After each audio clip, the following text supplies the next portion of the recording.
বিসমিল্লাহির রহমানির রহিম। এই আজকে সরকারি প্রাথমিক বিদ্যালয় শিক্ষকদের জন্য একটি অত্যন্ত আনন্দের দিন। তারা 2 দশক ধরে আন্দোলন করছিল, রাস্তাঘাটে বিভিন্ন জায়গায় স্মারকলিপি দিচ্ছিল যে তাদের স্ট্যাটাসটা ক্লাস 2 গেজেটেড হইতে হবে এবং তাদেরকে 10ম গ্রেড দিতে হবে। অনেক আন্দোলন করা সত্ত্বেও তারা যখন কিছু করতে পারেনি, তারপরে তারা হাইকোর্টে এসেছিল। সে হাইকোর্টে তাদের রিট পিটিশন ছিল, 3টা বিষয় চেয়েছিল তারা। একটা হচ্ছে তাদের 2014 সাল থেকে আপগ্রেডেশন স্ট্যাটাসের বেনিফিটটা দিতে হবে। আরেকটা ছিল চাওয়া যে তারা গ্রেড 10ম গ্রেডে আসবে, আর আরেকটা ছিল তারা time scale and selection grade চেয়েছিল। তো ইতিমধ্যে হাইকোর্ট ডিভিশনের রায়ের পরে গভর্নমেন্ট অ্যাপিল করেছিল। সেই অ্যাপিলের পরে সেই অ্যাপিলটা ট্যাগ করে দেওয়া হয়েছিল অন্য মামলার সঙ্গে। আসলে যেই মামলাটার সঙ্গে কোনো সম্পর্ক ছিল না এই মামলাটা। তো পরিবর্তিত পরিস্থিতিতে অ্যাটর্নি জেনারেল অফিস এসে কোর্টকে বলেছেন যে এই মামলাটা যে ট্যাগ করা হয়েছে শিক্ষকদের, এটা আনট্যাগ হবে, কারণ এইটা যেই মামলাগুলোর সঙ্গে এটাকে সংযুক্ত করা হয়েছে সেই মামলার সঙ্গে সম্পর্ক নাই। তারপর এটাকে আনট্যাগ করে শুনানি হয়। শুনানির দিন আমাদের কাছে সরকার পক্ষ থেকে বলা হয় যে সরকার পক্ষ সাহায্য করেছে এইভাবে যে আমরা যদি টাইম স্কেলের দাবিটা গিভ আপ করি, কেননা 2015 সালের পর থেকে টাইম স্কেলের প্রভিশনটা নাই, যেটা যদি ভবিষ্যতে আবার রিইন্ট্রোডিউস করা হয় তখন আমরা পাবো, তাহলে এই মামলাটা একটা নিষ্পত্তির মধ্যে দিয়ে শেষ হবে। তো আজকে আমরা দরখাস্ত দিয়েছিলাম। সেই দরখাস্তে আমরা বলেছিলাম যে আমাদেরকে যদি গ্রেড 10 স্ট্যাটাস দেওয়া হয় আর সেই সঙ্গে গেজেটেড ক্লাস 2 করা হয়, তাহলে আমরা আর ওইটা যারা পাবো না সেটা আমরা ক্লেম করব না। আর ইতিমধ্যে যারা 2015 সালের আগে 8, 12, 15 বছর অতিক্রম করেছে তারা পাবে। তো সবচাইতে বড় যেটা গুরুত্বপূর্ণ বিষয় সেটা হলো সব দ্বিতীয় শ্রেণীর যারা ছিল তাদের সবার বেতন ছিল 10ম গ্রেডে। কিন্তু আনফর্চুনেটলি শিক্ষার একেবারে প্রাথমিক পর্যায়ে যেটা প্রাথমিক বিদ্যালয়, সে হেড শিক্ষকরা, প্রধান শিক্ষকরা এটাতে পেতেন, যারা ট্রেইনড তারা পেতেন 11তম গ্রেড, আর যারা ট্রেইন না তারা পেতেন 12তম grade.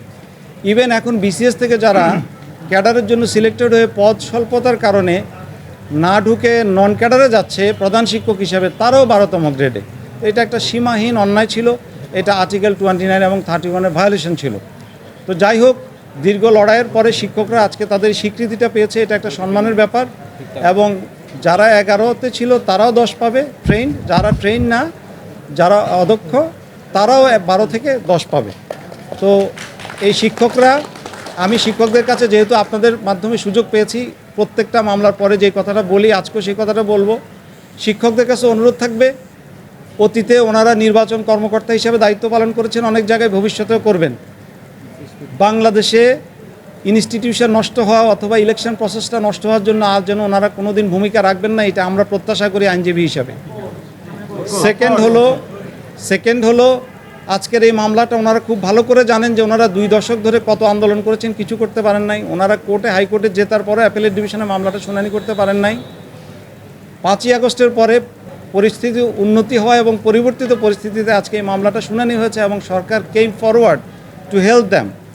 Attorney general office came forward to support them, এবং গভর্নমেন্টের এইটুকু সাপোর্ট না থাকলে এই মামলাটা ডিসপোজাল আরও অনেক দূরে হতো। সুতরাং ওনাদের যে এই যে কর্মরত সকল প্রধান শিক্ষকগণ এই বেনিফিটটা পাবেন, আমাদের আইনজীবী হিসাবে বিনীত অনুরোধ থাকবে ওনাদের কাছে, ওনারা যেন ওনাদের এলাকার অথবা ওনাদের আত্মীয়স্বজন অথবা পরিচিত যেখানেই 5ই আগস্টের আগে পরে শহীদরা এবং অসুস্থ আহতরা আছে তাদের জন্য ওনারা ভুলে না যান।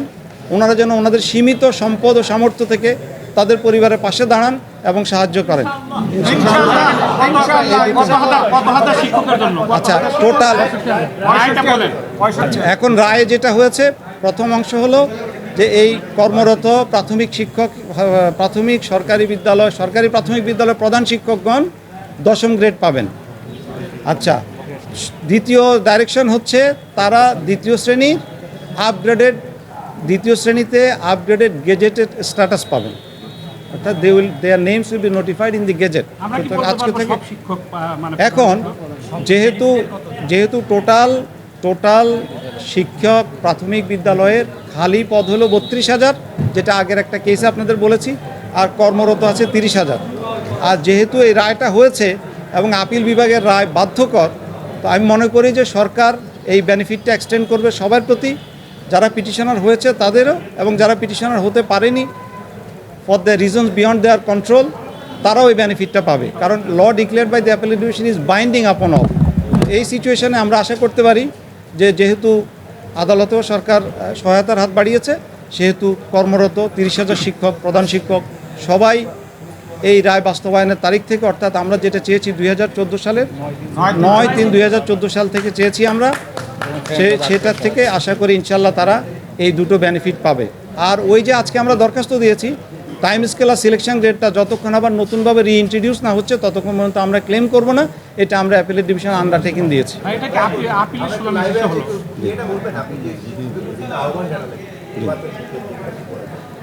আমি শিক্ষকদের যে আহ্বানটা জানাচ্ছি সেটা হচ্ছে যে এগুলো আমাদের কোনো পলিটিক্যাল স্টেটমেন্ট না, আমরা পলিটিক্যাল লোকও না, কিন্তু যেহেতু we are the Sans of the soil, আমরা শিক্ষকদের কেন অনুরোধটা করেছি, সরকারি প্রাথমিক বিদ্যালয়ের প্রধান শিক্ষকগণ আপনারা জানেন যে অনেকে প্রিজাইডিং অফিসার হিসেবে কাজ করেন, অনেকে পোলিং অফিসার হিসেবে কাজ করেন।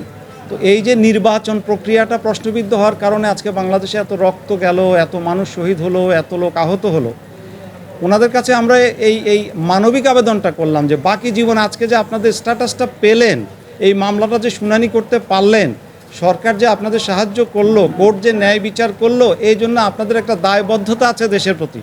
সেই দায়বদ্ধতাটা হচ্ছে যে আপনারা কোনো ইনস্টিটিউশন ধ্বংসে, কোনো প্রশ্নবোধক নির্বাচনে অতীতের ন্যায় কোনো ভূমিকা পালন করবেন না।